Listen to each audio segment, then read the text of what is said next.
বিসমিল্লাহির রহমানির রহিম। Hello everyone, আসসালামু আলাইকুম। কেমন আছেন সবাই? আশা করি কাছে ও দূরে, দেশ কিংবা দেশের বাইরে যে যেখান থেকে আমার আজকের এই ভিডিওটি দেখছেন, মালিকের দয়ায় সবাই সুস্থ আছেন, ভালো আছেন, নিরাপদে আছেন। আমরাও আলহামদুলিল্লাহ মালিকের দয়ায় ভালো আছি। নতুন আরেকটি ভিডিও নিয়ে চলে আসলাম আপনাদের মাঝে। প্রথমেই জানাই পবিত্র রমজানের শুভেচ্ছা। ঘুম থেকে উঠতে একটু দেরিই হয়ে গেছে। তারপর ঘরগুলো গুছিয়ে এবার চলে আসলাম ভোররাত্রে খাওয়ার পর যে থালবাটিগুলো জমেছিল সেগুলো ক্লিন করতে।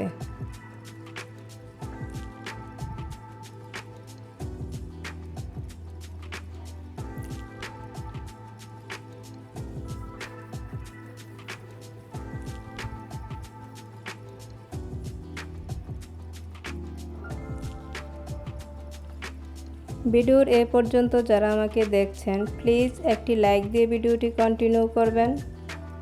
আপনার একটি লাইক আমাকে পরবর্তী ভিডিও বানাতে অনেক উৎসাহিত করে।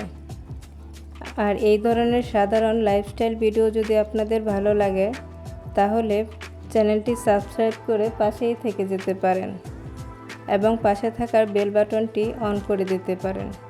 তাহলে যখনই আমি ভিডিও ছাড়ব, নোটিফিকেশান চলে যাবে আপনাদের কাছে। আপনারা আপনাদের সময় সুযোগ মতো দেখে নিতে পারেন। চাইলে ফ্রেন্ডস অ্যান্ড ফ্যামিলির সাথে শেয়ার করতে পারেন। অলরেডি যারা এই কাজগুলো করে রেখেছেন তাদেরকে জানাই অসংখ্য ধন্যবাদ।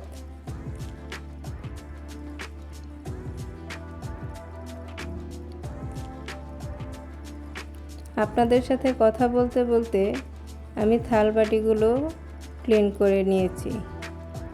অফ ক্যামেরায় আমি ঘরগুলো ঝাড়ু দিয়ে ফার্নিচারগুলো পরিষ্কার করে নিয়েছি এবং ঘরটাও মুছে নিয়েছি।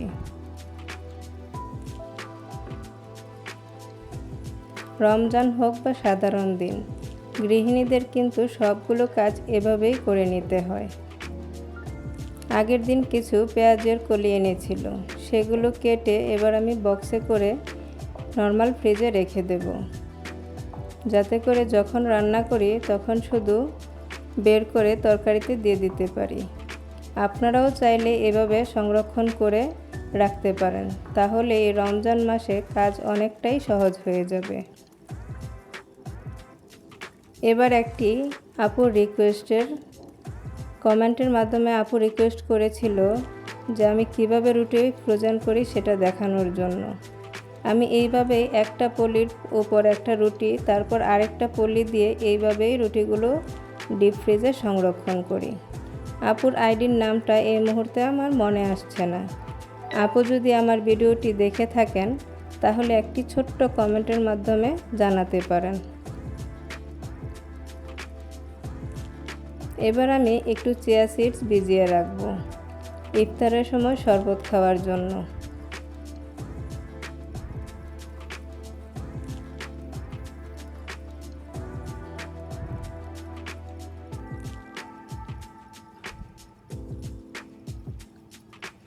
চিয়া সিডসগুলো ভিজিয়ে রেখে এবার আমি সবসময় চেষ্টা করি খেজুরের গুড়ের শরবত খাওয়ার জন্য। তাই খেজুরের গুড়গুলো আমি আগে থেকে ভিজিয়ে রাখবো, যাতে ইফতারের সময় আর এগুলো মেল্ট করতে কোনো সমস্যা না হয়। আপনারাও চাইলে এভাবে ভিজিয়ে রাখতে পারেন, তাহলে আর ইফতারের সময় কোনো ঝামেলা হবে না।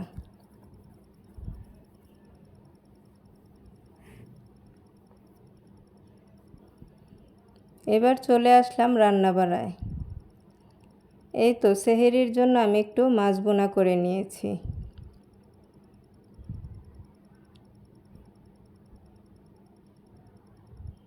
গ্যাসের সমস্যা থাকে, তাই আগে থেকেই রান্নাবাড়াটা শেষ করার চেষ্টা করি।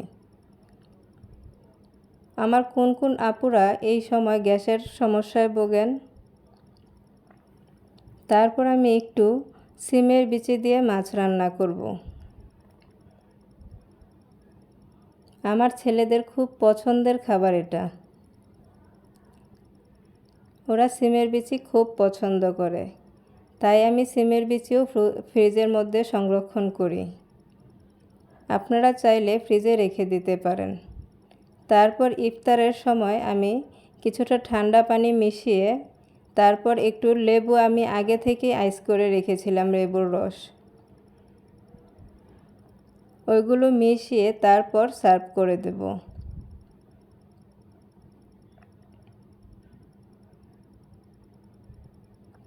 আমি ভাজাভুজি খুব কম খাইতেই পছন্দ করি, আর সারাদিন রোজার পর ভাজাভুজিটা আমাদের স্বাস্থ্যের জন্য ক্ষতি। এই তো আমাদের আজকের ইফতার। কেমন লাগলো আমাদের আজকের ইফতার কমেন্টের মাধ্যমে জানাতে পারেন।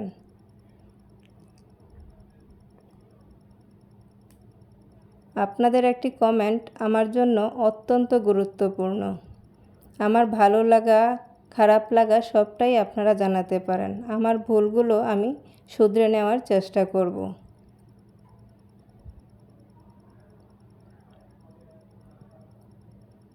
এটাই ছিল আমাদের রাত্রের এবং সেহরির খাবার।